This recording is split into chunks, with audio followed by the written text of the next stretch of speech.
कहानी की शुरुआत में हमें एक ढीला सा लड़का दिखाया जाता है जिसका नाम रेनतारो है। जब वो छोटा था तो उसने अपनी जिंदगी में काफी मुसीबतों का सामना किया। सन 2021 में जो टोक्यो था वो बहुत ही बुरी तरह से बर्बाद हो गया था क्योंकि जापान के ऊपर एक गस्ट्रिया नाम के मॉन्स्टर ने अटैक कर दिया था, जहाँ पर जापान की सरकार अपने पूरे जी जान लगा के उस मॉन्स्टर को मारने की कोशिश करने लगती है, जिस वजह से लोगों के बीच हड़कंप मच जाता है और उनके पैरों के नीचे एक छोटा सा बच्चा कुचला जाता है। ऐसे ही 10 साल बीत जाते हैं। फिर हमें रेनतारो को दिखाया जाता है जो अब काफी बड़ा हो चुका था। वो एक सिविल ऑफिसर बन गया था जो मॉन्स्टरों का सफाया करते हैं। जब वो ऊपर पहुंचता है तो वहां पर कुछ ऑफिसर पहले ही तैनात होते हैं और वो उसे बताते हैं कि हमारे 2 ऑफिसर अंदर गए थे और वो दोनों ही मारे गए। जब रेनतारो रूम के अंदर जाता है तो वो कॉप्स की लाशें देखता है जो बहुत ही बुरी हालत में थी। रेनतारो के सामने एक अजीब सा बंदा खड़ा होता है जिसने एक स्माइली मास्क पहना हुआ था। वो रेनतारो से कहता है तो फिर तुम आ ही गए, मैं तुम्हारा ही इंतजार कर रहा था। ये सुनते ही रेनतारो भड़क जाता है और उसके ऊपर हमला करने लगता है। उनके बीच काफी खतरनाक बैटल चलती है, लेकिन रेनतारो उसके सामने आज भी काफी कमजोर था और वो बंदा उसको पील कर यहाँ से चला जाता है और वो जाते जाते कहता है कि तुम तो बहुत कमजोर हो, याद रखना मैं एक दिन ये दुनिया तबाह कर दूंगा और मुझे कोई भी नहीं रोक पाएगा। थोड़ी देर बाद कॉप्स अंदर आ जाते हैं जहाँ पर वो रेनतारो से कहते हैं क्या तुमने उस मॉन्स्टर को मार दिया, जिस पर रेनतारो कहता है कि नहीं, वो खिड़की से भाग गया। जिसके बाद सीन कट होता है और हमें एक इंजू नाम की बच्ची को दिखाया जाता है जहाँ पर खून से लथपथ एक आदमी उसके सामने खड़ा होता है। वो उससे हॉस्पिटल का रास्ता पूछ रहा था, लेकिन इंजू उसको मना कर देती है और कहती है कि देखो तुम्हारी हालत बहुत ही खराब है, मैं तुम्हारी कोई भी मदद नहीं कर सकती। ये सुनते ही वो आदमी भड़क जाता है और एक मॉन्स्टर के अंदर ट्रांसफॉर्म होने लगता है। जब वो आदमी पूरे तरह से एक मॉन्स्टर बन जाता है तो उस बच्ची को चिपचिपी लिक्विड में जकड़ लेता है। वो बच्ची वहाँ से बाहर नहीं निकल पाती और यहाँ पर जोरों जोरों से चीखने लगती है। इतनी देर में यहाँ पर रेनतारो आ जाता है। तभी तादाशिमा रेनतारो से कहता है कि अरे तुम ये क्या कर रहे हो, तुम्हें पता है ना कि मॉन्स्टरों के ऊपर हमारी बुलेट काम नहीं करती। जिस पर रेनतारो कहता है कि मुझे अच्छे से पता है, लेकिन ये कोई आम बुलेट नहीं है, ये एक स्पेशल बुलेट है। उसकी बुलेट से उस मॉन्स्टर को फर्क पड़ रहा था लेकिन कुछ खास नहीं। तभी अचानक जिसको हम अभी तक बच्ची समझ रहे थे वो उस मॉन्स्टर के पीछे आती है और अपनी पावर का इस्तेमाल करके उस मॉन्स्टर के चीथड़े उड़ा देती है। और फिर हमें इंजू बताती है कि वो रेनतारो की असिस्टेंट है। फिर हमें रेनतारो की बॉस को दिखाया जाता है जिनका नाम किसारा है। वो रेनतारो को डांटती है कि तुम अपने काम को लेकर बहुत ही ज्यादा लापरवाह हो, तुमने एक गस्ट्रिया को बिना मारे वहाँ से जाने दिया। जिस पर रेनतारो उससे कहता है कि अरे तुम फिक्र मत करो, वो किसी न किसी के हाथों मारा जाएगा, मैंने उसकी बहुत बुरी हालत कर दी थी, वो ज्यादा दूर तक नहीं जा पाएगा। इतना ज्यादा झूठ सुनने के बाद किसारा यहाँ से जाने लगती है। जाते जाते वो रेनतारो से कहती है कि जिंदगी में तुम्हारा कोई गोल नहीं है क्या? जिस पर रेनतारो कहता है कि मेरा सिर्फ एक ही गोल है, मुझे पता है कि मेरे माँ बाप जिंदा है और मैं उनको ढूंढ कर रहूंगा। यहाँ पर रेनतारो थोड़ा इमोशनल हो जाता है और यहाँ से चला जाता है। चलते चलते वो एक लैब में पहुंच जाता है जहाँ पर इंसानों को मार के कभी जिंदा नहीं किया जाता। तभी अचानक उसके सामने एक मुर्दा खड़ा हो जाता है जिसको देखकर रेनतारो डर जाता है। असल में उस मुर्दे के पीछे डॉक्टर होती है जो रेनतारो को डराने की कोशिश करती है। फिर डॉक्टर कहती है कि कल तुम जो मॉन्स्टर लाए थे वो ज्यादा पुराना नहीं था, वो हाल ही में गस्ट्रिया बना था। जिस पर रेनतारो कहता है कि ये तो मुझे भी पता है, कुछ नया बताओ। ये सुनते ही डॉक्टर भड़क जाती है और कहती है कि तुम हमेशा की तरह आज भी किसी काम के नहीं हो, चलो निकलो यहाँ से। 2 जगह से बेइज्जती खाने के बाद रेनतारो इंजू के पास खाना खाने के लिए आ जाता है। दूसरे के पैसों का खाना खाने के बाद इंजू चौड़ में आ जाती है और रेनतारो से कहती है कि तुम दुनिया में सबसे अच्छा खाना बनाते। जिसके बाद रात हो जाती है जहाँ पर इंजू रेनतारो के पास आती है। वो कहती है कि मुझे नींद नहीं आ रही है, मुझे तुम्हारे साथ सोना है। जिस वजह से दोनों के बीच युद्ध हो जाता है और युद्ध करते करते वो दोनों ही सो जाते हैं। फिर हमें अगले दिन का सीन दिखाया जाता है जहाँ पर दोनों ही ब्रेकफास्ट कर रहे होते हैं। तभी इंजू रेनतारो से कहती है कि मैं तुम्हें पसंद करती हूँ और तुमसे ही शादी करना चाहती हूँ। जिस पर रेनतारो कहता है कि चुपचाप अपना खाना खाओ और चलो बेटा तुम स्कूल छोड़ आता हूँ। जिसके बाद रेनतारो इंजू को स्कूल छोड़ने के लिए निकल जाता है जहाँ पर इंजू उल्टे सीधे सवाल पूछकर उसका दिमाग का भाजी पाला कर देती है। जिसके बाद रेनतारो हमें गस्ट्रिया मॉन्स्टर के वायरस के बारे में बताता है। देखो गस्ट्रिया वायरस नॉर्मली इंसानों पर ही फैलता है और इस वायरस से सबसे ज्यादा खतरा प्रेग्नेंट वुमेन्स को है, क्योंकि वो लोग अगर वायरस के चपेट में आएंगी तो उनका जो चाइल्ड होगा वो एक गर्ल्स चाइल्ड होगा। अगले सीन में हमें रेनतारो को हाई स्कूल में दिखाया जाता है। तभी अचानक उसके पास एक फोन आता है और फोन पे कोई उसे मीटिंग के बारे में बता रहा था। जिसके बाद वो मीटिंग करने के लिए चला जाता है जहाँ पर काफी बड़े बड़े लोग आए थे और तो और वहाँ पर सभी सिविल ऑफिसर भी होते हैं। जहाँ पर किसारा को एक हट्टा कट्टा लड़का रोक देता है और वो उससे कहता है आजकल तो कोई भी 11 सिविल ऑफिसर बनने लगा है। तभी रेनतारो उसके सामने आता है और कहता है तुम मुझसे क्या बात कर रहे हो बे? जिस पर वो हट्टा कट्टा लड़का कहता है तो फिर तुम भी क्या सिविल ऑफिसर हो क्या? चलो अपना टूल दिखाओ। दरअसल टूल को कर्ज चाइल्ड कहा जाता है जो सिविल ऑफिसर के साथ रहते हैं। तभी अचानक एक आदमी उस हट्टे कट्टे आदमी को डांट कर यहाँ से भगा देता है, जिसके बाद एक इशारा रैंक चेक करके रेनतारो से कहती है तुम उससे लड़ने की सोचना भी मत, क्योंकि वो हट्टा कट्टा आदमी 1 लाख सिविल ऑफिसर में 1000 रैंक पर है और तुम 1 लाख से भी नीचे हो। इसका मतलब तुम बहुत ही ज्यादा कमजोर हो, उससे लड़ने की कोशिश भी मत करना। जिसके बाद हमें एक से एक खतरनाक सिविल ऑफिसर दिखाए जाते हैं जिनके साथ उनके कर्ज चाइल्ड भी होते हैं, जिनको वो लोग टूल कहते हैं। जिसके बाद हमें टोक्यो के रूलर को दिखाया जाता है, जहां पर वो सभी से कहते हैं कि आप सभी को मिलकर टोक्यो से कर्ज इन्फेक्शन को हटाना होगा और तो और आपको एक केस को ढूंढना पड़ेगा जो गस्ट्रिया के अंदर है और लाके मुझे वो देना होगा, और अगर आपने उसको ढूंढ लिया तो हमारी तरफ से आपको एक इनाम दिया जाएगा। जिसके बाद सीन शिफ्ट होता है जहाँ पर किसारा और रेनतारो की मुलाकात उस जोकर से हो जाती है जो अपना नाम हीरो को बताता है। जहाँ पर रेनतारो उस जोकर के ऊपर अपनी गन को पॉइंट कर लेता है, जहाँ पर वो जोकर उससे कहता है कि अरे घबराओ मत, इससे मिलो, ये है मेरी बेटी कोहिना, ये एक कर्ज चाइल्ड है। तभी कोहिना गुस्से से अपनी डैड से कहती है कि ये आपको गन दिखा रहा है, क्या मैं इसको खत्म कर दूं? जहाँ पर वो जोकर कहता है कि अपनी गनों को नीचे कर लो बच्चों, मैं भी उसी रेस में हूँ। हालांकि मैं तुम्हारे साथ काम नहीं करता, पर मैं उस केस को हासिल करना चाहता हूँ। मुझे लगता है कि उसके अंदर कुछ कमाल की चीज है। तभी अचानक यहाँ पर गर्मी का माहौल बन जाता है और यहाँ पर जितने भी सिविल ऑफिसर होते हैं वो सारे इस जोकर के ऊपर अटैक कर देते हैं, लेकिन किसी का अटैक भी उसको टच नहीं होता। वाकई उसकी पावर लाजवाब है। वो जोकर अपनी पावर से सभी लोगों को हैरान कर देता है और सभी लोग डरने लगते हैं।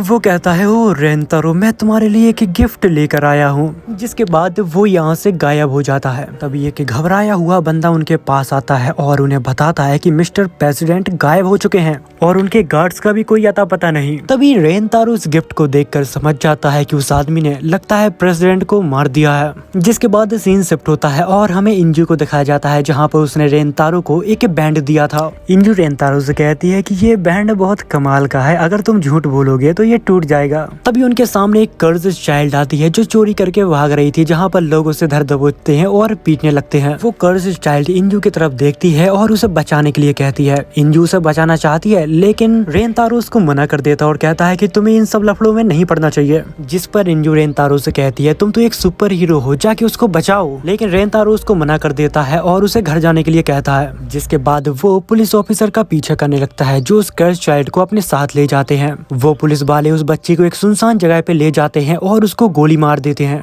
जिसके बाद रेनतारो उस बच्ची को हॉस्पिटल ले जाता है, जिस वजह से उस बच्ची की जान बच जाती है। और वो डॉक्टर से कहता है कि आप इसका प्लीज ख्याल रखना, मैं पैसे भरता रहूंगा। जिसके बाद रेनतारो जब अपने घर जा रहा होता है तभी उसकी मुलाकात फिर से उसी जोकर से होती है। वो रेनतारो से कहता है लगता है तुम आज काम करते करते थक गए हो।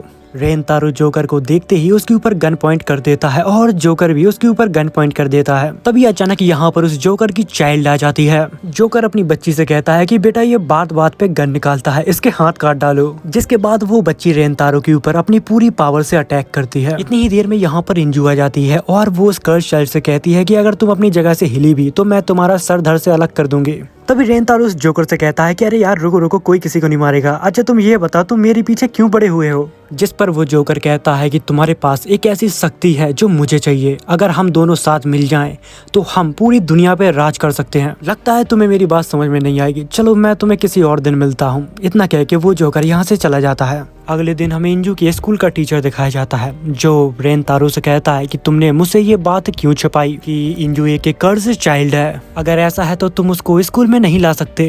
टीचर की बात सुनने के बाद वो इंजू को यहाँ वहाँ ढूंढने लगता है, क्योंकि टोक्यो में एक नया लॉ आया था कि जो कर्ज चाइल्ड हैं वो टोक्यो में नहीं रह सकते, ना ही उनका यहाँ रहना डिजर्व करता है। इसी बात को लेकर रेनतारो और भी ज्यादा घबरा जाता है और वो शहर में हर जगह इंजू को ढूंढने लगता है।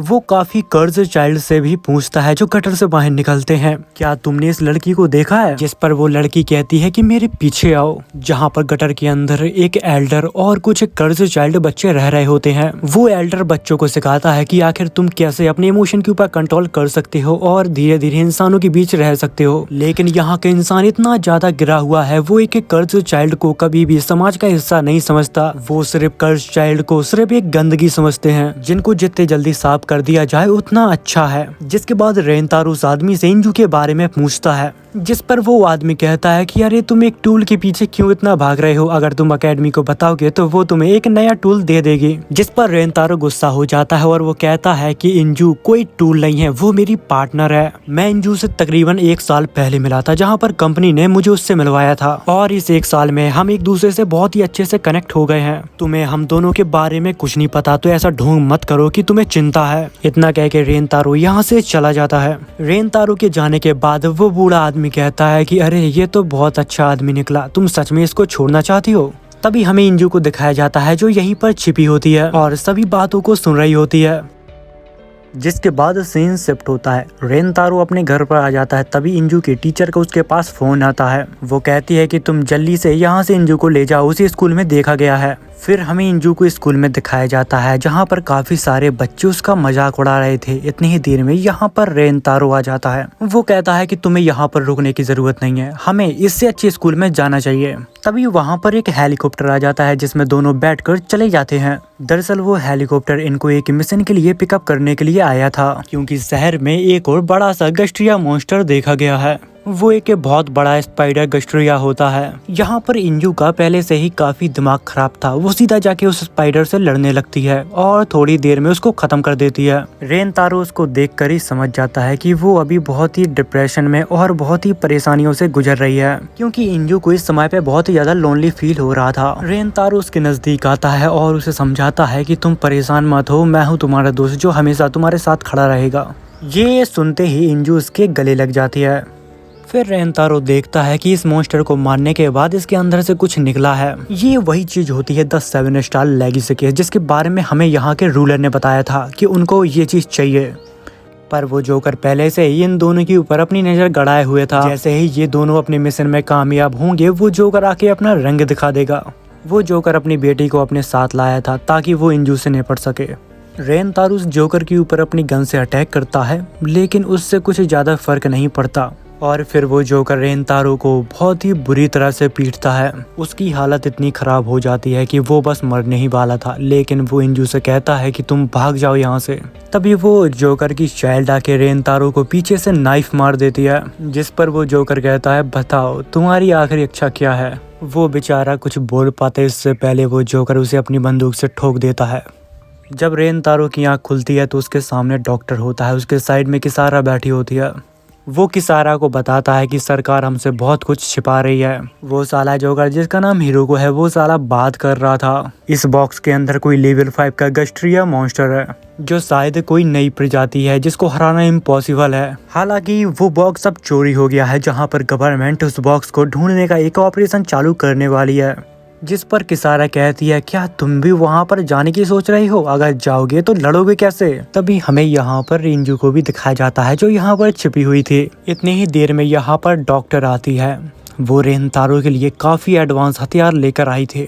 उसी के साथ वो डॉक्टर उसको एक ड्रग भी देती है और वो उससे कहती है कि इसको ज्यादा मात्रा में इस्तेमाल मत करना। फिर हमें टोक्यो के बड़े बड़े लोग दिखाए जाते हैं जहां पर वो सभी इस मिशन के लिए जा रहे थे।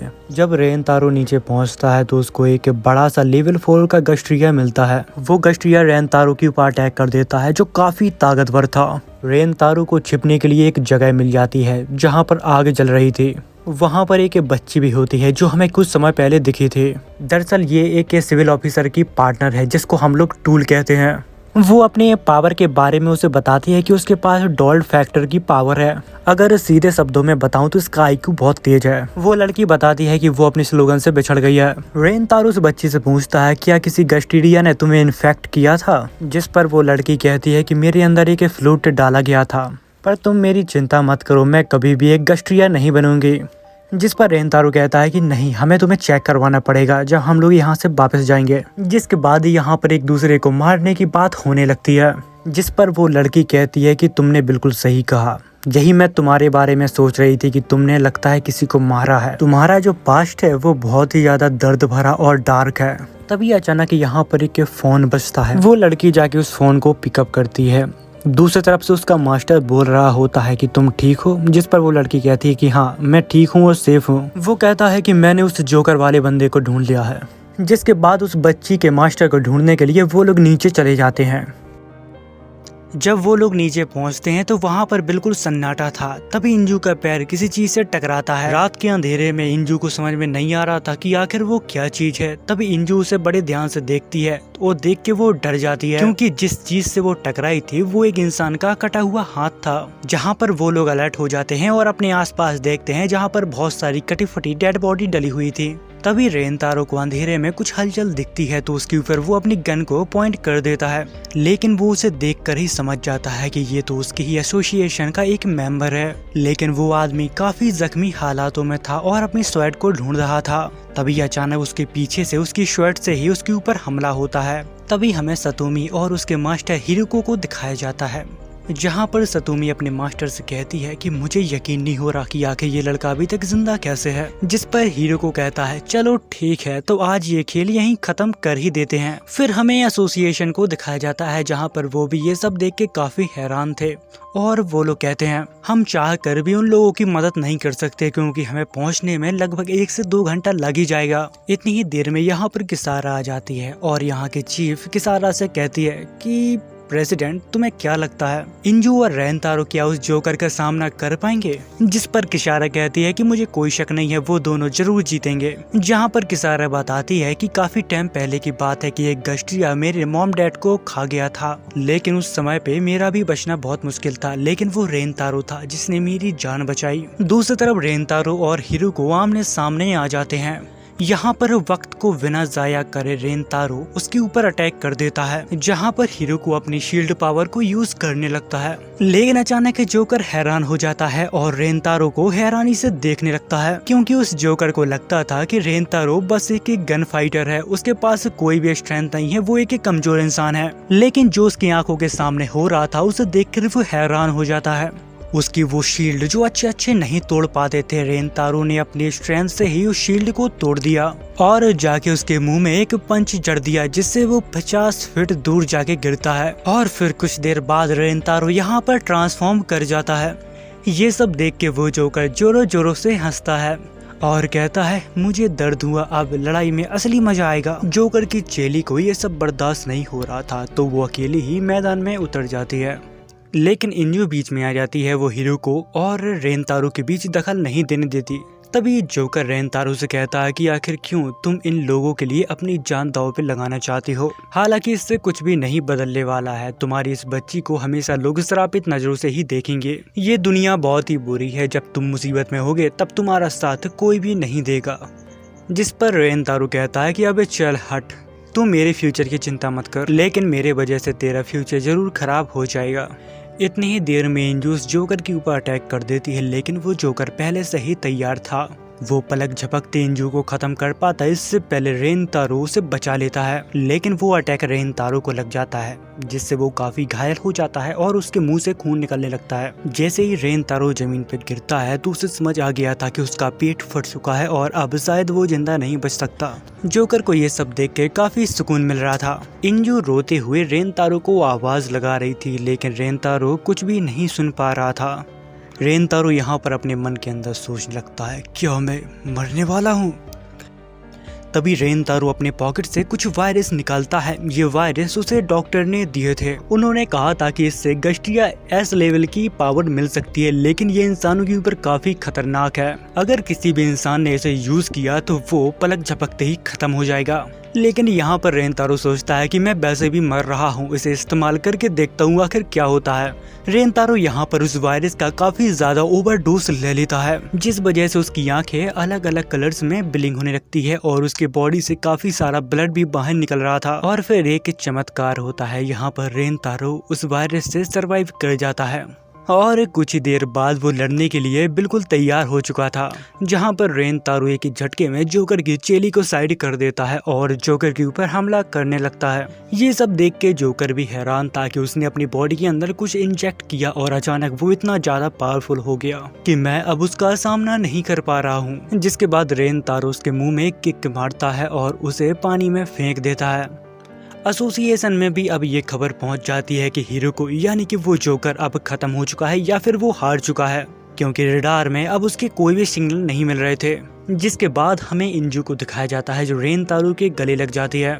एंड वहाँ पर जोकर की चेली यहाँ पर जोर जोर से रो रही थी, जिसे देखकर रेनतारो इंजू से कहता है कि अब उससे कुछ भी नहीं कहना, अब वो हमारी दुश्मन नहीं है।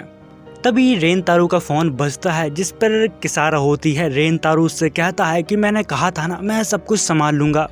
जिस पर किसारा कहती है कि तुमने अच्छा काम किया, लेकिन वहाँ पर लेवल 5 के गश्तिया होने के सिग्नल मिल रहे हैं। जिसके बाद हमें लेवल 5 का गश्तिया शहर में दिखाया जाता है, जो वाकई काफी ज्यादा बड़ा था। जिसके बाद एसोसिएशन उसके ऊपर मिसाइलों से भी अटैक करती है, लेकिन वाकई वो गश्तिया काफी ज्यादा बड़ा और ताकतवर था। उसी के साथ उसके पास एक और खूबी थी जिससे वो ऑटोमेटिक रीजनरेट कर रहा था। ये सब देखकर एसोसिएशन को ये तो समझ में आ गया था कि वो बॉम्ब और मिसाइल से उसको नहीं मार सकते। एंड किसारा रेनतारो से कहती है कि तुम अपने राइट साइड जाओ, वहाँ पर देखो एक बहुत बड़ी गन होगी। अब इतने बड़े गश्तिया को मारने के लिए पिचकारी तो नहीं लगेगी, तुम वहाँ पर पहुँचो, बाकी के जवाब तुम्हें वहाँ पहुँचने के बाद मिल जाएंगे। वो एक इलेक्ट्रिक मैग्नेटिक गन थी जो स्पेशल हाई लेवल की गश्तिया को मारने के लिए बनाई गई थी। जिसके बाद रेनतारो एंड इंजू उस मशीन के अंदर जाते हैं। अंदर जाने के बाद रेनतारो उस मशीन को एक्टिवेट करता है। वो मशीन इतनी ज़्यादा बड़ी थी कि वो आसमान की ऊंचाइयों को छू रही थी। जिसके बाद वो मशीन पूरी तरह से एक्टिवेट हो जाती है। वो लोग गश्तिया को मारने के लिए लॉक कर लेते हैं, लेकिन इतनी ही देर में एक दिक्कत आ जाती है, जहाँ पर एसोसिएशन के लोग उसे बताते हैं कि लगता है कि हमारे चैम्बर में यूरेनियम नहीं है उसके ऊपर फायर करने के लिए। जहाँ पर रेनतारो एसोसिएशन के मेंबरों से कहता है कि धत तेरे की, तुम लोग कुछ भी काम सही से नहीं करते। रेनतारो के सामने अब कोई भी रास्ता नहीं था, जिसके बाद वो अपने हाथ को उखाड़ने लगता है। ये सब देख के इंजू डर जाती है और रेनतारो से कहती है कि तुम ये सब क्या कर रहे हो। जिसके बाद रेनतारो अपना हाथ उखाड़ के मशीन में डाल देता है, क्योंकि उसके हाथ के अंदर यूरेनियम था जिससे काम चल सकता था। जिसके बाद रेनतारो मैनुअली उस गश्तिया के ऊपर निशाना लगाने लगता है, जहां पर वो सभी को मना कर देता और कहता है कि मैनुअली मैं ये सब नहीं कर सकता, क्योंकि अगर मेरा निशाना चूक गया तो सारी मानव जाति खत्म हो जाएगी। लेकिन इंजू उसे हौसला देती है कि तुम्हें ये सब करना ही होगा, मुझे यकीन है कि तुम ये सब कर सकते हो। जिसके बाद रेनतारो का ध्यान बिल्कुल उस गश्तिया के ऊपर था और सही मौका आने पर वो गन को फायर कर देता है और एक ही सेकंड के अंदर उस गश्तिया के चीथड़े उड़ जाते हैं। थोड़ी देर बाद रेनतारो एक लड़की से मिलने जाता है जो उसे कुछ टाइम पहले मिली थी, जिस पर वो लड़की कहती है, रेनतारो तू आखिर तुमने मुझे ढूंढ लिया। दरअसल वो लड़की यहाँ पर छोटे छोटे गश्तिया से फाइट कर रही थी, जहाँ पर वो फाइट करते करते काफी जख्मी हो जाती है। लेकिन यहाँ पर मामला कुछ अलग होता है, जो हमें दिखता है वो सच्चाई नहीं होती। रेनतारो की नजर उस लड़की के हाथ पर जाती है जो पूरी तरह से जख्मी हो चुका था एंड उसके अंदर गश्तिया पनप रहा था। यहाँ पर रेनतारो सारे मामले को समझ जाता है और उसके सामने गन को पॉइंट कर देता है। लेकिन वो लड़की रेनतारो से कहती है कि वो उसे ना मारे, वो उसकी बहुत ही अच्छी दोस्त बनेगी, तुम्हें एक दोस्त की जरूरत है। यहाँ पर वो लड़की रेनतारो को काफी अच्छी अच्छी बातें बताती है कि उसे रोना आ जाता है, जिसके बाद रेनतारो उसे ठोक देता है। कुछ देर बाद यहाँ पर एसोसिएशन के लोग भी आने लगते हैं। जिसके बाद सीन कट होता है और हमें रेनतारो और इंजू को दिखाया जाता है, जहाँ पर वो दोनों प्रैक्टिस कर रहे थे। जहाँ पर रेनतारो इंजू से कहता है कि देखो ये रबर बुलेट है, लेकिन इसमें भी दर्द तो तुम्हें होगा ही होगा। जिस पर इंजू कहती है कि मुझे मालूम है, तुम मुझे मत सिखाओ। जब रेनतारो उसके ऊपर फायर करता है तो इंजू उसकी सारी बुलेट को डॉज करके और उसको थोड़ी देर में नॉकआउट कर देती है। जहां पर इंजू रेनतारो से कहती है कि मेरी फाइटिंग स्किल कैसी लगी। जहां पर रेनतारो से बताता है कि स्कर्ट पहन के अपने पैरों को ज्यादा ऊंचाई तक मत उठाया करो। ये सुनते ही इंजू को शर्म आने लगती है। जिसके बाद सीन शिफ्ट होता है, जहां पर हमें रेनतारो और किसारा को दिखाया जाता है। जहां पर किसारा कहती है कि इंजू के लिए तुमने कोई नया स्कूल नहीं ढूंढा क्या। जिस पर रेनतारो से मना कर देता है, जिस पर किसारा कहती है कि तुम उसके लिए दूसरे शहर में ट्राई क्यों नहीं करते। जिस पर वो जवाब देता है कि वो तो और भी ज्यादा टूटा हुआ शहर है, वहाँ पर तो वो वैसे भी नहीं पढ़ सकती। जिस पर किसारा कहती है कि तुम सीधे सीधे क्यों नहीं कहते कि तुम्हारे पास पैसे नहीं है, मेरे पास एक काम है बॉडीगार्ड का, क्या तुम करना चाहोगे। जिस पर किसारा कहती है कि तुम विश्वास करो या ना करो, लेकिन हमारी मैम ने तुम्हें अपना बॉडीगार्ड बनाने के लिए चुना है। जिसके बाद सीन कट होता है और हमें एसोसिएशन की लीडर को दिखाया जाता है, जिसके पास रेनतारो आया हुआ था। जब वो लेडी रेनतारो को देखती है तो उससे कहती है, तुमने यहाँ पर आकर बहुत अच्छा काम किया, कल यहाँ पर प्रेसिडेंट आने वाले हैं कुछ जांच के लिए। जिस पर रेनतारो कहता है, आखिर वो यहाँ पर क्यों आ रहे हैं। जिस पर वो लेडी कहती है मुझे नहीं पता, शायद कुछ खतरनाक वजह होगी, क्योंकि फिलहाल में यहाँ पर किकुनोजो सहन नहीं है, तो सब कुछ हमें ही संभालना होगा। जिस पर रेनतारो कहता है हाँ, वो बुड्ढा चाइना या फिर रसिया में कहीं मौज काट रहा होगा। जिस पर वो लेडी कहती है कि मैं चाहती हूँ कि इस वक्त में तुम मेरे साथ रहो और मीटिंग के दौरान मेरे गार्ड बने रहो। जिस पर रेनतारो कहता है कि हाँ, लेकिन आपके पास तो पहले से ही बॉडीगार्ड हैं। जिसके बाद वो लेडी रेनतारो को अपने बॉडीगार्ड से मिलवाती है, जहाँ पर बॉडीगार्ड का लीडर अपना हाथ आगे बढ़ाता है और कहता है कि मेरा नाम है यासुबाकी तकुतो, आपसे मिलकर अच्छा लगा मिस्टर रेनतारो, अगर कुछ हुआ तो तैयार रहना। जिस पर रेनतारो कहता है कि मैं बस अपना काम देखने आया हूँ, अभी तक मैंने इस काम को ज्वाइन नहीं किया और ना ही मैंने अभी तक हाँ की है। जहाँ पर वो लेडी रेनतारो से कहती है कि मुझे लगता है कि तुम्हें ये काम पसंद नहीं आया, मुझे माफ करना। जहाँ पर रेनतारो कहता है कि मुझसे इतनी ज्यादा उम्मीदें मत रखो। इतना कह के वो यहाँ से चला जाता है। थोड़ी दूर जाके रेनतारो रुक जाता है और कहता है धत तेरी की, मैं खो गया, ये सच में बहुत बड़ा महल है। रेनतारो यहाँ वहाँ घूम ही रहा था, इतनी देर में वो गार्ड उसे पकड़ लेते हैं और उसके ऊपर गन पॉइंट कर देते हैं। उसी के साथ वो लोग ये भी कहते हैं कि अपनी जान प्यारी हो तो इस काम के लिए मना कर दो। तेंदो सर ने सतोमी मैम को सिर्फ मेरे लिए सौंपा था, वो सिर्फ मेरी है, तुम इस काम के लिए मना कर दो, क्योंकि मैं किसी और का हुक्म नहीं सह सकता। जिस पे रेनतारो कहता है कि पहले तो मुझे बॉडीगार्ड नहीं बनना था, लेकिन अब तो मैं बनूंगा। ये सुनते ही उस बॉडीगार्ड को गुस्सा आ जाता है और अपने चेलों से कहता है कि इसके हाथ पैर तोड़ दो, लेकिन रेनतारो उनसे नहीं डरता, उल्टा वो ही उसको डरा देता है। फिर वो लोग यहाँ से डर के भाग जाते हैं और कहते हैं कि हम तुम्हें बाद में देख लेंगे। थोड़ी देर बाद यहाँ पर कुछ ऑफिसर आ जाते हैं। वो कहते हैं क्या हुआ, मैंने यहाँ पर कुछ गन की आवाज सुनी थी। जहाँ पर रेनतारो उन ऑफिसर से कहता है कि जाके सतोमी मैम से बोलना कि मैं उनकी नौकरी जरूर ज्वाइन करूंगा। जैसे ही रेनतारो मैंसन से बाहर निकलता है, वो बाहर देखता है तो काफी भीड़ लगी हुई थी, जहाँ पर कुछ लोग एक बच्ची को परेशान कर रहे थे और वो उससे पैसे ऐंठने की कोशिश कर रहे थे। वो लोग जैसे ही एक हीरो को देखते हैं, वो लोग यहाँ से डर के भाग जाते हैं। वो लोग एक छोटी सी बच्ची को परेशान कर रहे थे, जहाँ पर वो बच्ची रेनतारो को देख के कहती है कि मैंने लाइफ में पहली बार किसी हीरो को देखा है। और थोड़ी देर में वो बच्ची सब कुछ भूल जाती है और कहती है कि तुम कौन हो और मैं यहाँ पर क्या कर रही हूँ। जिसके बाद रेनतारो उस बच्ची को साफ करता है, क्योंकि वो काफी ज्यादा गंदी हो गई थी। यहाँ पर वो बच्ची काफी आलसी लग रही थी और वो टैबलेट भी खाती है जो नींद की थी। और वो लड़की कहती है कि मैं रात को जागती हूँ तो दिन को मुझे ऐसा ही जागना पड़ता है। तभी रेनतारो उस बच्ची का नाम पूछता है, लेकिन वो कुछ नहीं बोलती। जिसके बाद वो कहता है कि तुम्हारे माता पिता का नाम क्या है और तुम बाहर ये चप्पल और पैजामा पहन के कहाँ घूम रही हो। जिस पर वो बच्ची कहती है क्या पता, तुम्हें नहीं पता मेरा नाम। जहाँ पर वो बच्ची काफी देर तक अपने नाम को याद करती है और लकीली उसे अपना नाम याद भी आ जाता है। वो बच्ची कहती है मेरा नाम थीना है।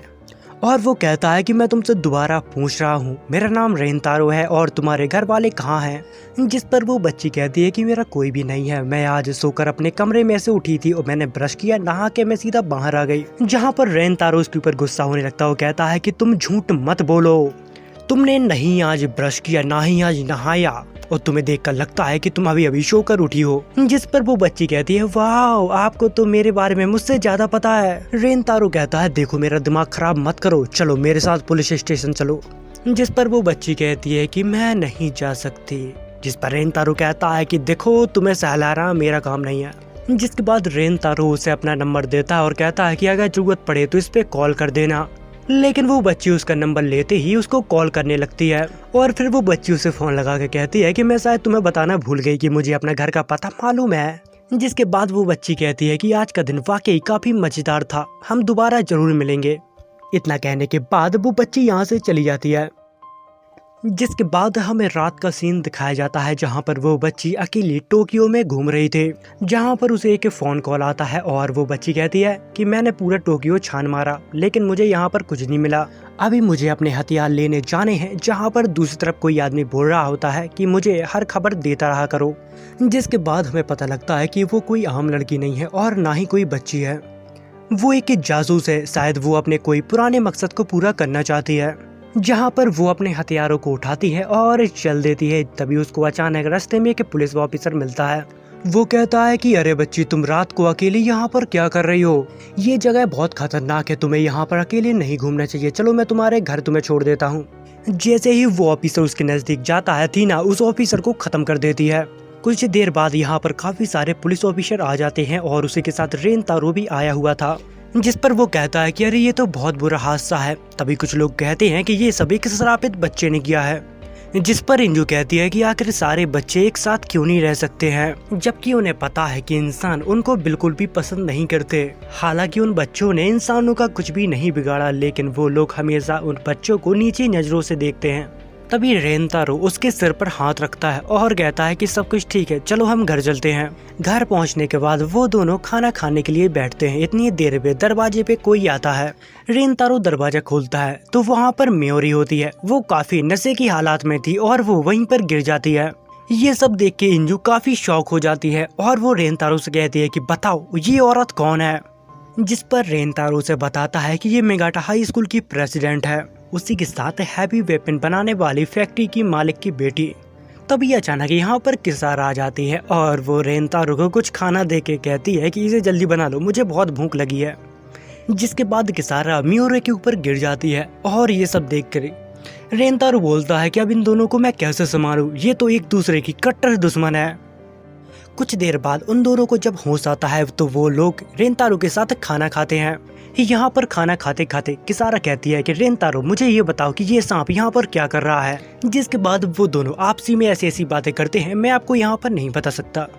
थोड़ी देर बहस करने के बाद वो दोनों आपस में लड़ने लगते हैं, जिसके बाद सीन कट होता है और हमें अगले दिन का सीन दिखाया जाता है जहाँ पर रेनतारो सतोमी मैम का गार्ड बन चुका था। जिसके बाद सतोमी मैम एक बड़े से आदमी के साथ मीटिंग करने के लिए जाती है। उसके साथ रेनतारो भी था। वो आदमी रेनतारो से कहता है ओह तो तुम इसके गार्ड बन गए, जिस पर रेनतारो कहता है कि मैंने तो सोचा था अब तक तू मर गया होगा मुच्छड़। ये सुनते ही उस आदमी को गुस्सा आ जाता है और कहता है अपनी जबान संभाल कर बात करो, तुम्हें पता है ना कि मैं कौन हूँ। दरअसल वो आदमी यहाँ पर रेनतारो के बारे में बात करने आया था। वो कहता है कि मैंने सुना था कि तुमने रेलगन को तबाह कर दिया, जिस पर रेनतारो कहता है कि मैंने जब उस मशीन को ऑपरेट किया तो मैं समझ गया कि ये मशीन कभी गश्तियाँ मारने के लिए बनाई नहीं गई थी। अगर मैं गलत नहीं हूँ तो तुम्हारी मशीन तो इंसानी जात को खत्म करने के लिए बनाई गई थी। जिस पर वो आदमी कहता है कि सतोमी मैम मैं बस आपका साथ चाहता हूँ और हम लोग मिलकर इस पूरी दुनिया पर राज कर सकते हैं। यहाँ पर सतोमी मैम कुछ बोल पाती, लेकिन रेनतारो उन्हें रोक देता है और कहता है ऐसा कैसे, तुम अपनी बकवास को बंद करो। जिसके बाद वो आदमी और भी ज्यादा गुस्सा हो जाता है और कहता है कि अगर आप मेरा साथ नहीं दोगी तो क्या हुआ, मैं और लोगों को इसमें शामिल कर लूंगा। जिसके बाद रेनतारो और सतोमी मैम यहाँ से चले जाते हैं। वो लोग गाड़ी से जा ही रहे थे तभी अचानक उनके ऊपर हमला हो जाता है। तभी दूर यहाँ पर एक स्नाइपर बैठा होता है जो सतोमी मैम को मारना चाहता था, लेकिन इंजू उन्हें बचा लेती है। फिर हमें वो स्नाइपर दिखाया जाता है जो कि कोई और नहीं वही छोटी बच्ची थीना होती है। फिर हमें अगले दिन का सीन दिखाया जाता है जहाँ पर रेनतारो इंजू के लिए खाना लाया होता है। वो थीना से कहता है तुम्हारे साथ क्या प्रॉब्लम है, तुम्हें दिन में नींद क्यों आती है, जिस पर थीना कहती है कि मुझे सुबह से जागना बिल्कुल भी पसंद नहीं, और वो खाने में और भी सारी नींद की गोली मिलाने लगती है। जिस पर रेनतारो थीना को कुछ नहीं कहता और रात के हादसे के बारे में सोचने लगता है और कहता है कि मैंने कुछ लोगों की लिस्ट निकाली है जो सतोशी मैम को मारना चाहते हैं। उतनी ही देर में थीना का फोन बजता है और वो यहाँ से जाने लगती है और कहती है हम फिर मिलेंगे रेनतारो। इतना कह के वो यहाँ से चली जाती है, जिस पर रेनतारो सोचता है कि अचानक इसको क्या हो गया। जिसके बाद थीना अपने बॉस का कॉल उठाती है। उसका बॉस कहता है हम उसे ऐसे नहीं मार पाएंगे, पहले हमें अपने रास्ते से उस सिविल ऑफिसर को हटाना होगा। तुम्हें सबसे पहले तेनलू सिविल सिक्योरिटी एजेंसी के प्रेसिडेंट को मारना होगा। दरअसल थीना का बॉस किसारो को मारने के लिए कह रहा था। फिर हमें रेनतारो को दिखाया जाता है जो मियोरी के पास हमले की जांच पड़ताल करने के लिए गया था, जहां पर मियोरी उसे बताती है कि आखिर गोली कहां से चली थी। उसी के साथ मियोरी ये भी कहती है कि उस स्नाइपर ने इतने ज्यादा डिस्टेंस से गोली चलाई थी कि कोई आम आदमी इतने दूर से निशाना नहीं मिला सकता।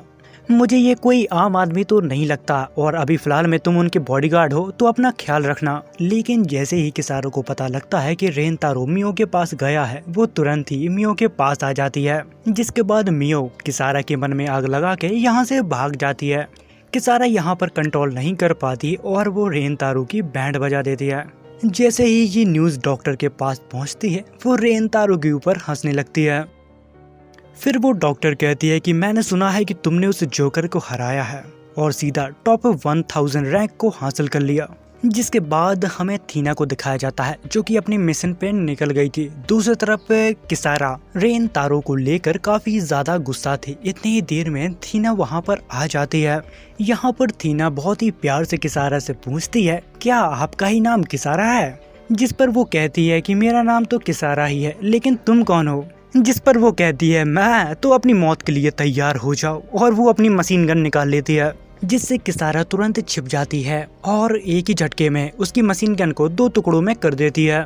फिर दोनों के बीच एक जबरदस्त फाइट होने लगती है। लेकिन वाकई थीना काफी ज्यादा ताकतवर होती है। वो कुछ ही देर में किसारा को हरा देती है और फिर वो किसारा का गला दबा के उसको मारने की कोशिश करने लगती है। तभी अचानक रेनतारो थीना के पीछे आ जाता है। फिर वो एक दूसरे के साथ फाइट करने लगते हैं। जब वो एक दूसरे का चेहरा देखते हैं तो एकदम शॉक हो जाते हैं। थीना को देखकर रेनतारो को बहुत बुरा लगने लगता है और वो कहता है, तो फिर आखिर तुम हो किलर? थीना एकदम घबरा जाती है। उसे समझ नहीं आ रहा था कि आखिर वो कैसे रेनतारो को समझाए, और वो फ्लो में यहाँ पर फायर करने लगती है। तभी रेनतारो आके उसकी गन को पकड़ लेता है। जैसे ही किसारा को होश आता है वो तुरंत थीना के ऊपर हमला कर देती है, लेकिन थीना उसके अटैक से बचती है और यहाँ से गायब हो जाती है। जहाँ पर किसारा की हालत काफी खराब हो जाती है तो रेनतारो उसे हॉस्पिटल ले जाता है। जिसके बाद सीन कट होता है, जहाँ पर हमें सतोमी मैम और इंजू और रेनतारो को दिखाया जाता है, जहाँ पर रेनतारो ने एक प्लान बनाया हुआ था। कुछ देर बाद वो लोग अपनी मंजिल पे पहुँच जाते हैं, जहाँ पर काफी सारे गार्ड सुरक्षा के लिए लगे हुए थे। ये सब देख के सिक्योरिटी हेड रेनतारो के ऊपर भड़कने लगता है कि आखिर तुम कैसे सतोमी मैम को इतनी बेकार गाड़ी में कैसे ले आए। जिस पे रेनतारो कहता है कि मुझे पता था सब लोग यही सोच रहे होंगे कि मैम उस चमकीली गाड़ी में होंगी, लेकिन यही तो मेरा प्लान था। जिस पर वो गार्ड और भी ज्यादा भड़क जाता है और कहता है कि तुम ये सब फैसला कैसे ले सकते हो। तभी रेनतारो को यहाँ पर कुछ गड़बड़ लगती है और वो तुरंत अपने पीछे देखने लगता है, जहाँ पर थीना गन लेके पहले से ही तैनात होती है और अब उसका निशाना सतोशी मैम होती है।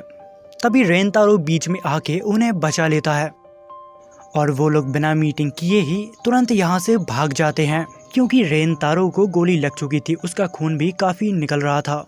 तभी रेनतारो इंजू से कहता है कि अपने पीछे देखो, वो अभी अपना पीछा कर रही होगी। और फिर जैसे ही इंजू पीछे देखती है तुरंत उनके ऊपर एक और हमला हो जाता है और फिर थीना को चकमा देकर वो लोग एक गैराज में छिप जाते हैं।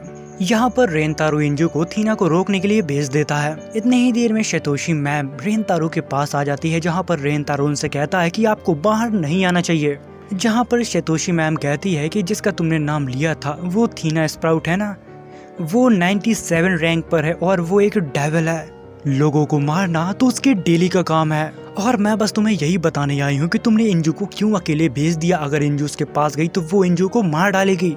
ये सब सुनते ही रेनतारो घबरा जाता है। उसे समझ नहीं आ रहा था कि आखिर अब उसे क्या करना चाहिए। जिसके बाद रेनतारो तुरंत इंजू को फोन लगाता है। जब इंजू फोन को पिकअप करती है तो रेनतारो कहता है कि इंजू अब हमें कुछ भी नहीं करना है, तुम बस वापस आ जाओ, हम उसे पकड़ने का दूसरा प्लान बना लेंगे, लेकिन अभी तुम बस वापस आ जाओ।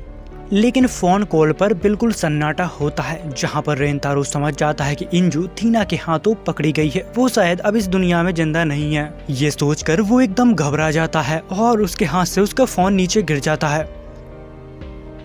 फिर हमें अगले दिन का सीन दिखाया जाता है, जहाँ पर रेनतारो को पता लगता है कि इंजू अभी जिंदा है और वो हॉस्पिटल में है, तो वो भागकर इंजू को देखने के लिए चला जाता है। रेनतारो को देखकर काफी इमोशनल हो जाता है, जहाँ पर किसारा उसे काफी दिलासा देती है, जिस पर डॉक्टर कहता है कि आप घबराइए मत, वो जल्द से जल्द ठीक हो जाएगी, बस उसको थोड़ा आराम करने दो।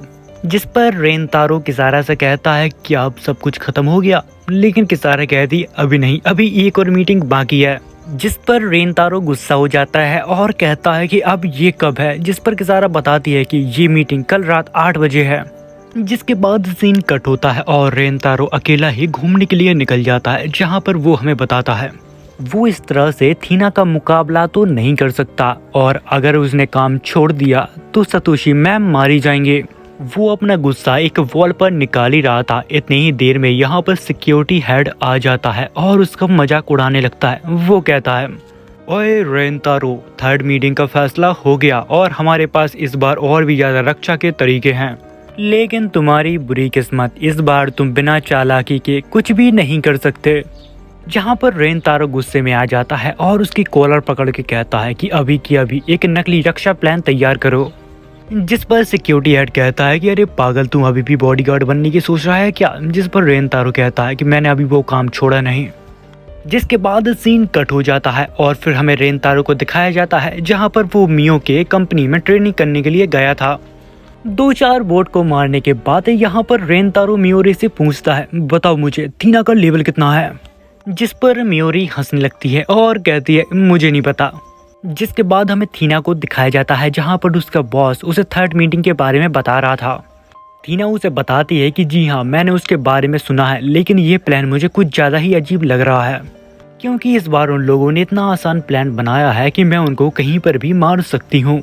लेकिन चलो कोई बात नहीं, मेरे लिए तो काफ़ी आसानी होने वाला है।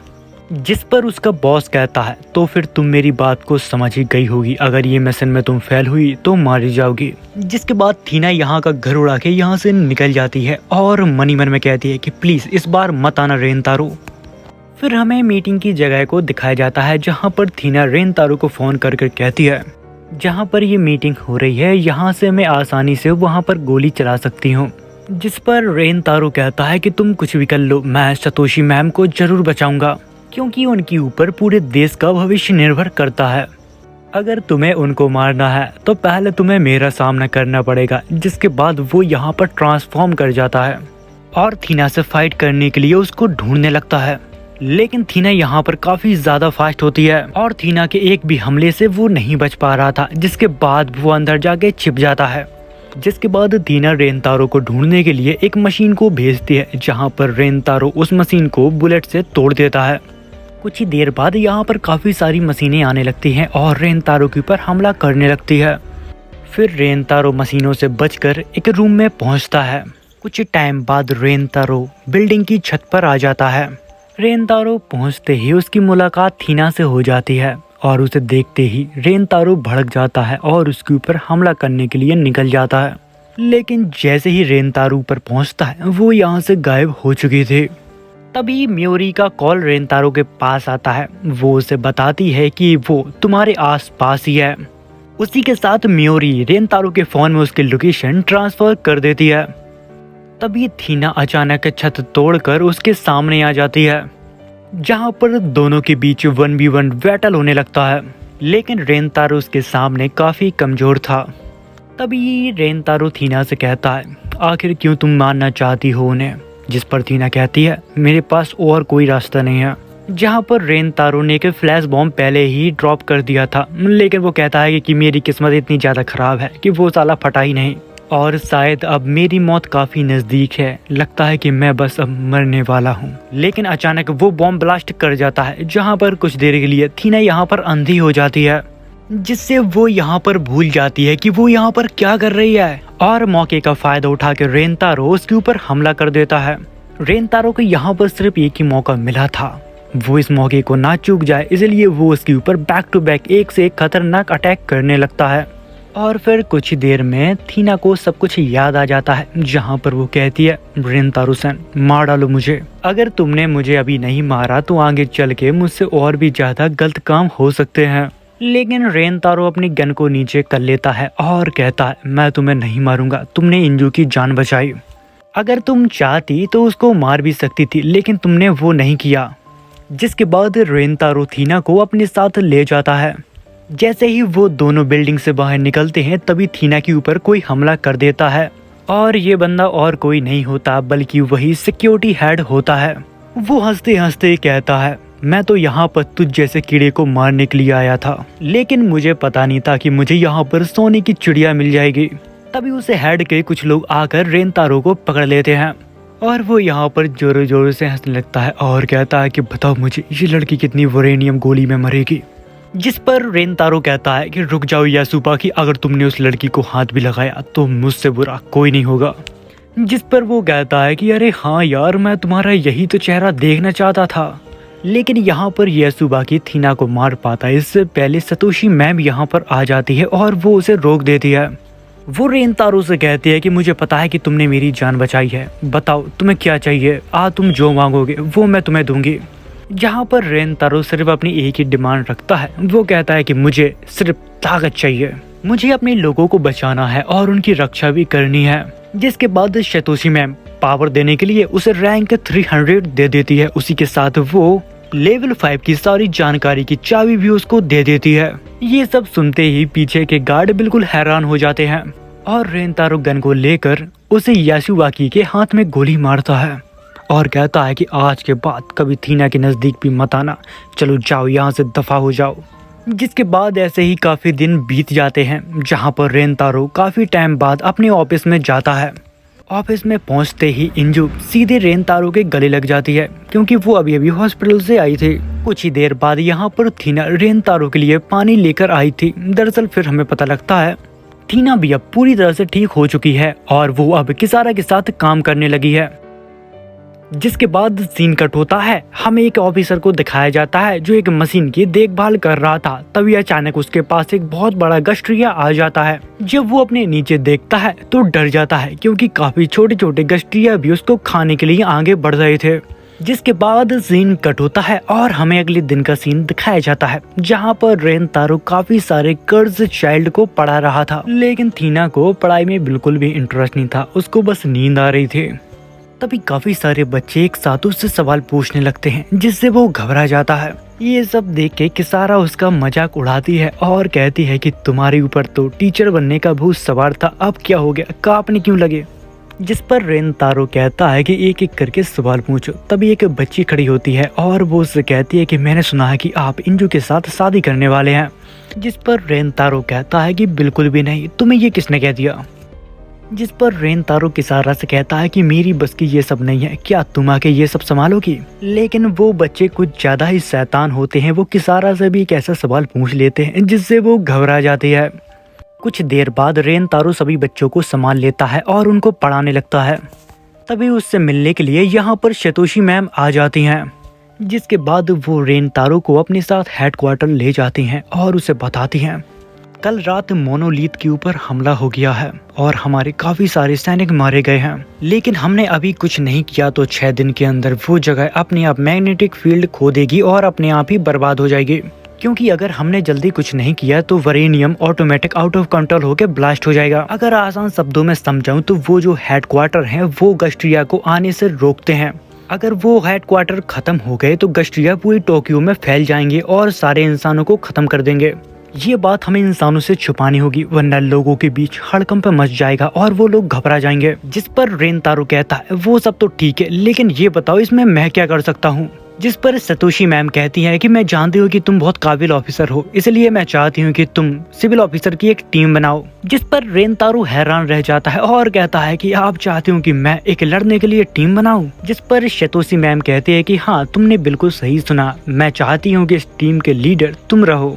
उसी के साथ वो ये भी कहती है कि हमारे पास बहुत कम टाइम है, हमें बहुत ही जल्दी टीम बना के उस गश्तिया को मारना पड़ेगा। जिसके बाद रेनतारो हेडक्वार्टर से अपने घर आ जाता है और वो आसपास के लोगों को देखकर सोचता है कि 6 दिन बाद ये सारे लोग खत्म हो जाएंगे। जैसे ही रेनतारो अपने घर पहुंचता है, यहाँ पर कुछ और ही बकवास चलती रहती है। जिसके बाद वो तीनों खाना वाना खा के यहाँ पर सो जाते हैं, लेकिन रेनतारो के यहाँ पर नींद नहीं आती। और जैसे ही सुबह होती है, किसारा यहाँ पर थीना को लेने के लिए रेनतारो के घर पर आ जाती है। लेकिन जो भी वो अपनी आंखों से देखती है, ये देखकर शॉक हो जाती है और यहाँ पर एक फोटो लेने लगती है। जिसके बाद रेनतारो थीना को अपने साथ शॉपिंग के लिए ले जाता है, लेकिन जो विल आता है उसे देखकर वो घबरा जाता है। जब वो दोनों एक रास्ते से गुजर रहे थे, जहाँ पर उन्हें एक बच्ची मिलती है जो गाना बहुत अच्छा गा रही थी, लेकिन उसकी आंखें नहीं थी। लेकिन रेनतारो उस बच्ची को देखकर समझ जाता है कि वो एक श्रापित बच्ची है, इसलिए वो अपनी पहचान छिपा के इंसानों के बीच जिंदा रह रही है। तभी रेनतारो उस बच्ची के नजदीक जाता है और उससे पूछता है कि तुम्हारी आंखों को आखिर हुआ क्या है। जिस पर वो बच्ची कहती है कि मेरी आंखों को फोड़ दिया गया, मेरी मॉम को मेरी आंखें बिल्कुल भी पसंद नहीं थी, इसलिए उन्होंने ये सब कर दिया। ये सुनते ही रेनतारो की रूह कांप जाती है। तभी कुछ लोग यहाँ से उस बच्ची का मजाक उड़ाते निकल जाते हैं। रेनतारो उस बच्ची को कुछ पैसे देता है और उसे कहता है कि अब से तुम यहाँ मत आना, क्योंकि यहाँ पर तुम्हारे लिए काफी ज्यादा खतरा है।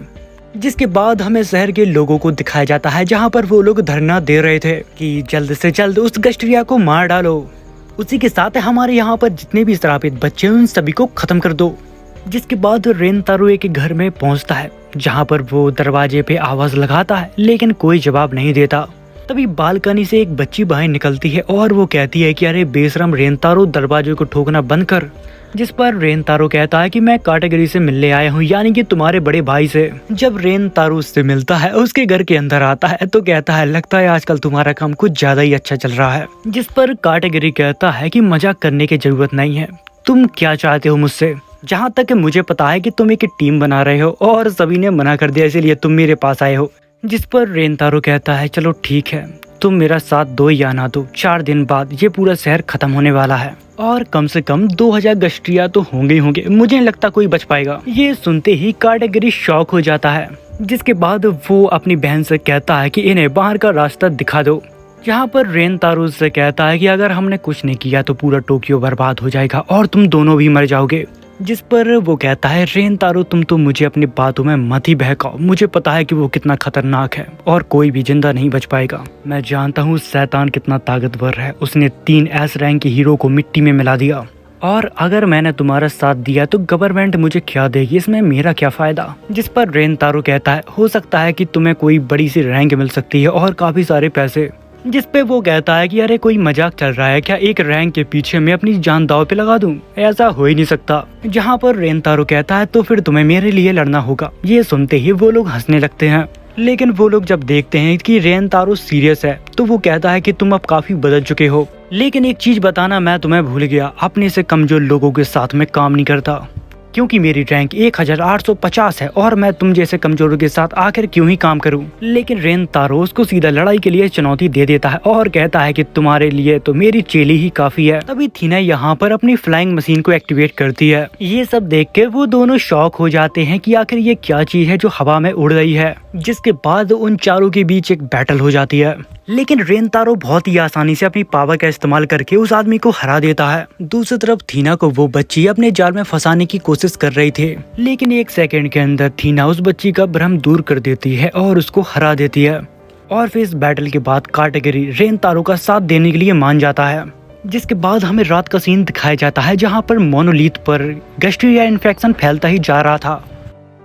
फिर हमें डॉक्टर को दिखाया जाता है जिनके पास रेनतारो आया होता है। यहाँ पर डॉक्टर काफी थक चुकी होती है और वो यहाँ पर ज़ॉम्बीज़ की तरह बिहेव कर रही थी, जिसे देखकर थीना डर जाती है और डॉक्टर उनसे कहती है कि तुम लोग यहाँ पर सही टाइम पर आ गए, मेरी तो भूख से जानी जाने वाली थी। उसी के साथ वो डॉक्टर उसे कहती है कि यहाँ पर तुम्हारा वो सोमा भाई आया था और मैंने कहा कि तुम यहाँ पर नहीं हो, तो वो बिना कुछ बोले यहाँ से चला गया। जिस पर थीना कहती है कि वो कौन है। रेनतारो से बताता है कि वो मेरा दोस्त है, मेरे साथ काम किया करता था, वो काफी ताकतवर था, मैं कभी उसे नहीं हरा पाया। फिर वो अचानक सब कुछ छोड़ के यहाँ से चला गया, फिर मुझे आज तक वो कभी नहीं मिला। उसके जाने के बाद मैं बिल्कुल अकेलापन महसूस करने लगा और मैं उदास हो गया। तभी थीना डॉक्टर से कहती है कि मुझे आपसे एक बात करनी है, मुझे मारने के लिए अभी काफी सारे लोग मेरे पीछे पड़े हुए हैं और जब वो लोग मुझे मारने के लिए आएंगे तो तेंदो सिविल सिक्योरिटी एजेंसी में जितने भी सारे लोग हैं उन सारों की जान का खतरा होगा। मेरे लिए सबसे बढ़िया यही होगा कि मैं इस एजेंसी को छोड़ दूं ताकि मेरे वजह से किसी और को दिक्कत ना हो। जिस पर रेनतारो थीना से कहता है कि अरे तुम घबरा क्यों रही हो, मैं इंजू और किसारा सब कुछ संभाल लेंगे, तुम्हें टेंशन लेने की जरूरत नहीं है।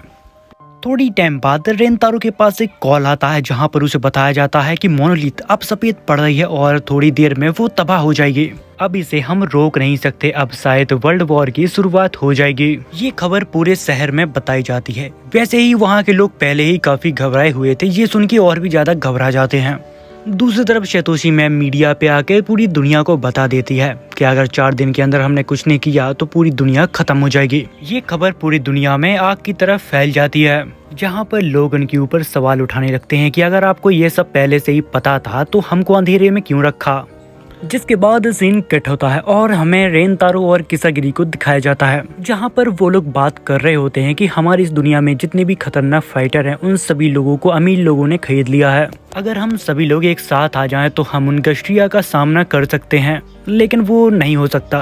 तभी हमें यहाँ पर काफी सारे लोगों को दिखाया जाता है जहाँ पर रेनतारो ने उन सभी को इकट्ठा किया था लड़ने के लिए, लेकिन उनमें से कितने लोग उनका साथ देंगे अभी ये कंफर्म नहीं हुआ था।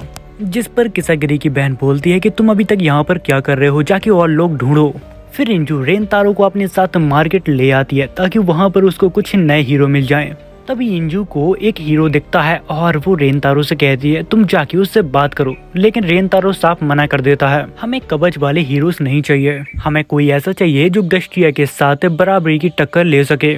तभी इंजू को एक और हीरो दिख जाता है जो काफी ज्यादा मस्कुलर था, जिस पर रेनतारो से मना कर देता है। वो कहता है कि हमें इस तरीके के हीरो नहीं चाहिए। जिसके बाद वो दोनों थक कर बैठ जाते हैं। तभी उन दोनों को एक शोर सुनाई देता है। जब वो लोग देखते हैं तो वहाँ पर एक इंसान को कोई पेल कर चला गया था और यहाँ पर लोगों के बीच बातें चल रही थी कि किसी सिविल ऑफिसर ने इसका ये हाल किया है। जिसके बाद रेनतारो इंजू को लेकर यहाँ से आगे बढ़ जाता है। तभी कुछ लोग उस आदमी का पीछा कर रहे होते हैं जिसने उस आदमी को अभी थोड़ी देर पहले मारा है। जिस पर इंजू रेनतारो से कहती है कि हमें भी देखना चाहिए कि आखिर वो आदमी कौन है। जिसके बाद भागकर रेनतारो उस आदमी को देखने के लिए जाता है। वहाँ पर काफी सारे लोग होते हैं जो आपस में लड़ने वाले थे। यहाँ पर वो अपने एक दोस्त को देखता है जो सोमा है। ये आदमी वही है जो कुछ टाइम पहले रेनतारो को ढूंढ रहा था। यहाँ पर सोमा के सामने एक हट्टा खट्टा आदमी खड़ा होता है। वो उससे कहता है तू जानता है मैं कौन हूँ? मैं रोज खून से खेलने वाला एक दरिंदा हूँ, क्या तुम मेरे बारे में नहीं जानते? जिस पर सोमा कहता है तो फिर मैंने तुम्हारा क्या बिगाड़ा है? जिस पर वो आदमी कहता है तुमने मेरे हाथ से शराब नहीं पी इसलिए।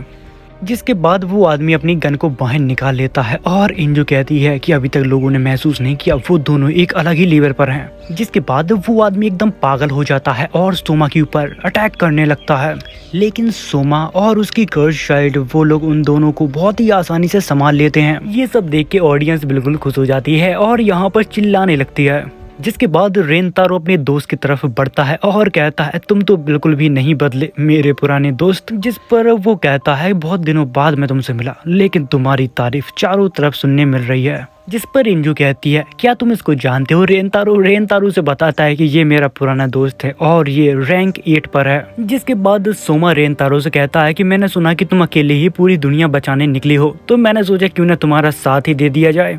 जिसको सुनकर रेनतारो खुश हो जाता है और कहता है ये तो कमाल की बात है, तुम मेरे साथ लड़ोगे तो हम शायद जरूर जीत जाएंगे। इतनी ही देर में यहाँ पर कैटेगरी भी आ जाता है और वो कहता है कि हमें भूल गए क्या। यहाँ पर सोमा के पास जो टूल होता है यानी कि वो लड़की, उसका नाम फ्यूज है, वो काफी ज्यादा शर्मीली मिजाज की है। जहाँ पर इंजू फ्यूज से कहती है मैंने तुम्हारे नाखून देखे, वो बहुत ही प्यारे हैं, क्या तुम जादू कर सकती हो? जिस पर फ्यूज कहती है कि नहीं मैं जादू नहीं कर सकती। लेकिन इंजू कहती है तो फिर तुमने ये जादू वाली टोपी क्यों पहनी है?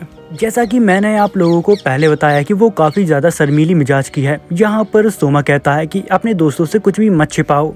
जिसके बाद फ्यूज अपनी टोपी को उतारती है और दरअसल वो यहाँ पर एक बिल्ली होती है, यानी कि एक कर्ज चाइल्ड बिल्ली। तभी यहाँ पर कैटेगरी कहता है कि चलो अब आएगा मजा, हमारे पास 6 मेंबर है और 6 के 6 ही ताकतवर हैं। तभी सोमा कहता है 1 मिनट रुको, क्या रेनतारो को सिर्फ 6 ही मेंबर चाहिए थे? जिस पर रेनतारो कहता है अगर सच बोलूं तो मुझे कम से कम 10 मेंबर चाहिए। तभी यहाँ पर किसारा आ जाती है और वो बोलती है तुम लोग मुझे भूल गए थे क्या, मैं भी तो हूँ तुम्हारे साथ। जिस पर कैटेगरी बोलता है तुम्हारे पास तो टूल ही नहीं है। किसारा जिस पे जवाब देती है किसने कहा मेरे पास टूल नहीं है, मेरा टूल तुम्हारे सामने ही तो बैठा है, यानी कि थीना की वो बात कर रही थी। फिर हमें रेनतारो और किसारा को दिखाया जाता है जो अगले दिन फिर से बच्चों को पढ़ाने के लिए चले जाते हैं, जहाँ पर वो बच्चे भी अब बहुत ही अच्छे तरीके से पढ़ाई करने लगे थे। जिसके बाद सीन शिफ्ट होता है, हमें यहाँ पर शहर से वो बड़ी बड़ी बिल्डिंग दिखाई जाती है जहाँ पर वो गस्टिया ने इन्फेक्ट कर दी थी। तभी वहाँ पर हमें रेनतारो और काफी सारे बच्चों को दिखाया जाता है जहाँ पर वो उनको घुमाने के लिए लाया था। यहाँ पर वो एक स्टैचू दिखाता है और कहता है कि ये हमारे शहर का हीरो है। काफी समय पहले हमारा गस्टिया से बहुत बड़ा युद्ध हुआ था जहाँ पर कुछ हीरोज ने हमारी जान बचाई थी। फिर हमें रात का सीन दिखाया जाता है जहाँ पर सभी लोग सो रहे थे, लेकिन रेनतारो को यहाँ पर नींद नहीं आती। तभी उसे किसारा की आवाज सुनाई देती है जो उसे बुला रही थी। जब वो बाहर आता है तो किसारा कहती है मेरे साथ घूमने चलोगे? जहाँ पर किसारा उसे मोनोलिथ के पास ले आती है और उससे कहती है इसे छू कर देखो, ये तुम्हें कुछ अजीब नहीं लगता? जिस पर वो कहता है अजीब तो मुझे लग रहा, क्योंकि गस्टिया सिर्फ एक ही मोनोलिथ पर अटैक करके क्यों रुक गया? ऐसा हो ही नहीं सकता कि उनकी ताकत खत्म हो गई हो, मामला कुछ और ही है। दूसरी तरफ लोग गस्टिया के वजह से सरकार से परेशान हो जाते हैं और पूरे शहर में तबाही मचाने लगते हैं। उसी के साथ जगह जगह पे पोस्टर लगे होते हैं और लोग सरकार को गाली दे रहे होते हैं। तभी रेनतारो को एक चिल्लाने की आवाज आती है, वो समझ जाता है और दौड़ के वहाँ पर पहुँचता है और जब वो वहाँ पर पहुँचता है तो घबरा जाता है क्योंकि वो छोटी सी बच्ची को कुछ लोग परेशान कर रहे थे। वो लोग उस कर्स चाइल्ड को मारने वाले थे। यहाँ पर रेनतारो बीच में आ जाता है। तभी यहाँ पर रेनतारो उन लोगों को धमकी देता है, मैं एक सिविल ऑफिसर हूँ, अगर तुम लोग पीछे नहीं हटे तो मैं सभी को गोली से भूंज दूंगा। जहाँ पर वो लोग डर के यहाँ से भाग जाते हैं। तभी वो लड़की कहती है कि मुझे माफ करना, मुझे पता है ये तुम उदास होगे, लेकिन मेरे पास कोई और दूसरा रास्ता नहीं था। फिर सीन शिफ्ट होता है जहाँ पर हमें रेनतारो और इंजू को दिखाया जाता है। वो इंजू को शॉपिंग करवा के घर जा रहा था। तभी यहाँ पर रास्ते में कुछ पुलिस ऑफिसर तैनात होते हैं। वो लोग कहते हैं कि आप लोगों को आगे नहीं जाना चाहिए, आगे एक बॉम्ब ब्लास्ट हुआ है जिसमें काफी सारे लोग मर गए हैं। ये सब देख के रेनतारो एकदम शॉक हो जाता है और एकदम घबरा जाता है क्योंकि जहाँ पर वो बॉम्ब ब्लास्ट हुआ था वहाँ पर उसके स्टूडेंट पढ़ा करते थे। और वो बूढ़ा गार्डियन उसे बताता है कि माफ करना, लेकिन कोई भी सरवाइव नहीं कर पाया, पता नहीं ये किसने किया। रेनतारो ये सुनकर बिल्कुल सदमे में चला जाता है क्योंकि जिन बच्चों की वो जिंदगी को ठीक करना चाहता था आज किसी ने उन सभी को मार दिया, जिसके बाद रेनतारो पूरी तरह से टूट जाता है। तभी इंजू यहाँ पर आ जाती है और वो जब ये सब देखती है तो वो भी टूट जाती है और समझ जाती है कि आखिर रेनतारो क्यों गुस्सा है। टूटा हुआ रेनतारो छत पे अकेला बैठा होता है। यहाँ पर वो बच्चों के पेपर्स को देख रहा था जहाँ पर लिखा था कि उनको क्या बनना है। जिसके बाद यहाँ पर बड़े बड़े मोनोलिथ टूटने लगते हैं और अब शायद फाइनल बैटल का टाइम आ गया था। तो फिर इसी के साथ आज की कहानी हमें यहाँ पर ख़त्म करनी पड़ेगी। अगर आपको ये एपिसोड अच्छा लगा तो इसके अगले एपिसोड में बहुत ही जल्द लाऊंगा।